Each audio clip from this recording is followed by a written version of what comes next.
Alhamdulillah Rabbil Alameen Wassalatu wassalam ala Rasulil Ameen. Amma ba'd, Assalaamu A'leikum wa rahmatullahi wa barakatuh. I greet all our old subscribers on this channel and also those who are just subscribing, who are just joining us on this channel, our new subscribers. I greet you all.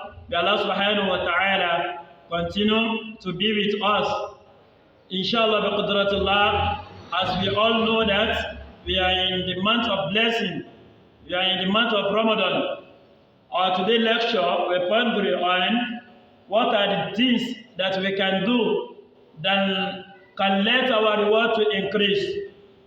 Ramadan, first Ramadan itself, it has its own reward, which there is no any creation that can know the reward. Because Allah Subhanahu Wa Ta'ala says, "Sawmu li wa ana ajzi bi."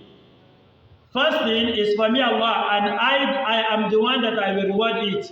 Nobody that know the reward that Allah Subhanahu Wa Ta'ala is going to give someone that is fasting.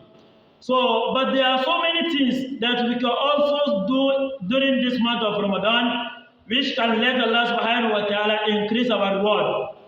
You see, if we are not in a month of Ramadan and you are praying, when you pray with Jama'ah, in Jama'ah you are going to have 27 reward.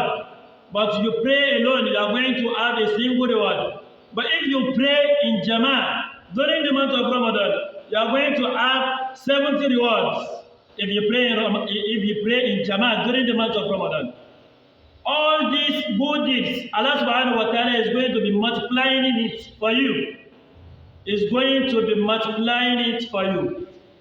So, and also, I'm going to tell us what are the things that we can do that can let our reward to decrease first, and also that can make us not to have the reward of month of Ramadan. There are some things that when you do it, you will not have the reward of fasting of Ramadan. So inshallah, bi qudratullah, among the things that when you do it, Allah Subhanahu Wa Ta'ala is going to increase your reward is recitation of the whole Qur'an. When you are reciting the Qur'an, this month of Ramadan, yuhibbu qira'at al-Qur'an. Month of Ramadan love Qur'an, and also Qur'an love the month of Ramadan. Because Allah Subhanahu Wa Ta'ala says, شهر رمضان الذي أنزل فيه القرآن. The month of Ramadan is the month that we Allah Subhanahu Wa Ta'ala has revealed the Qur'an. So whenever you are reciting the Qur'an during the month of Ramadan, Allah Subhanahu Wa Ta'ala will increase your love. Allah Subhanahu Wa Ta'ala will continue to love you. Because someone that is reciting Al-Qur'an, Allah Subhanahu Wa Ta'ala will love such a person. Allah Subhanahu Wa Ta'ala says, I, Allah, I'm going to give someone that is reciting the Qur'an, I'm going to give him what he did not ask for. Someone that is reciting the Qur'an, Allah Subhanahu Wa Ta'ala says, I'm going to give him or her what he did not ask for. Something that I did not give someone that is asking for me. That I did not give someone that is asking for it. I'm going to give it to someone that is reciting the Qur'an. So recitation of the Qur'an, recitation of the whole Qur'an is among the deeds that when you do it, Allah Subhanahu Wa Ta'ala is going to reward you for it during this month of Ramadan. Allah Subhanahu Wa Ta'ala is going to give you the reward in multiplication, in multiply. And also, among the things that you can do is giving charity. When you are giving charity, Allah Subhanahu Wa Ta'ala is going to love you. Allah Subhanahu Wa Ta'ala is going to increase your wealth. Allah Subhanahu Wa Ta'ala is going to be providing for you from where you are expecting and where you do not expect. Giving charity will not let your money to decrease. Rather, it will help your money to be increasing. All what you have when you are giving charity with it, it will be increasing. It will never decrease. It will never decrease. So giving charity, Nana Aisha, may Allah Subhanahu Wa Ta'ala be pleased with her. He said that Rasulullah Sallallahu Alaihi Wasallam used to give charity. But the month that Rasulullah Sallallahu Alaihi Wasallam used to give charity in month is the month of Ramadan. Before month of Ramadan, Rasulullah Sallallahu Alaihi Wasallam used to give charity. But the month that he used to give charity most is the month of Ramadan. Before month of Ramadan, Rasulullah sallallahu alaihi wasallam used to have mercy on the creations of Allah. But the month that Rasulullah sallallahu alaihi wasallam used to have mercy on all the creation of Allah most is the month of Ramadan. Before month of Ramadan, Rasulullah sallallahu alaihi wasallam used to do nawafil a lot. But the month that Rasulullah sallallahu alaihi wasallam used to do nawafil most is the month of Ramadan. So giving charity is among the deeds that you can also increase it during the month of Ramadan. And Allah subhanahu wa ta'ala also going to increase the wealth. And also among the deeds that you can do during this month of Ramadan is during Nawafil a lot. Waking up in the midnight, doing tahajjud is among the deeds that will make Allah subhanahu wa ta'ala to be pleased with you.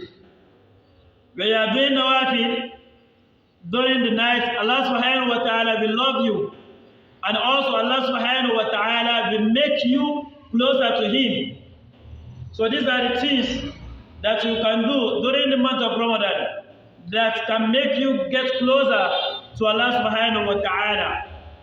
So what are the things that can spoil your fasting? There are some things that they used to spoil fasting gradually. It's not once. But they will not let the reward of your fasting to complete. The reward of your fasting will not complete if you engage yourself doing some things. For example, looking to some things that are prohibited in Islam. Be aware of your eyes. Know what you will be using your eyes to look, especially during the month of Ramadan. Be aware of your eyes and also be aware of your mouth. Rasulullah sallallahu alaihi wasallam says, it did not fast. Someone that did not fast from saying al-fahsha, from uttering what is not good, from saying what is not good. And also, someone that is not fast from looking what is not good. The person is not fasting, is not having fasting. So when you are fasting, Rasulullah sallallahu alaihi wasallam says, fasting is not only by avoiding eating, and also it's not only by avoiding drinking, it's also avoiding looking what you are not supposed to be looking, and also it's avoid touching what you're not supposed to touch. Don't forget something, those things that can let us not have, that can spoil the reward of our fasting, that can spoil our fasting, is also getting closer to your wife during the day of Ramadan. Allah subhanahu wa ta'ala says, I've made the night of Ramadan, I've made it free for you. You can meet your wife during the night of Ramadan. But during the day of Ramadan, don't get closer to your wives. Don't get closer to your wife during the month of Ramadan. And also, someone that doesn't have wife, touching someone that does not belong to you is prohibited. It's haram in Islam. Don't do it. May Allah subhanahu wa ta'ala increase our understanding. May Allah subhanahu wa ta'ala accept this as an act of ibadah. Inshallah, bi qudratullah, as we are fasting the Ramadan, we will still be giving us some etiquettes of do's and don'ts during the Ramadan. Those things that we're supposed to do and those things that we do not supposed to do during the month of Ramadan. May Allah subhanahu wa ta'ala increase our knowledge. May Allah subhanahu wa ta'ala accept this Ramadan as an act of ibadah. Please, if you are watching this lecture right now, subscribe to the channel, Arridowy Lectures TV. Please subscribe to the channel and also share this lecture to all your beloved ones. They should also subscribe to the channel. Amma ba'd, Assalaamu A'leikum wa rahmatullahi wa barakatuh.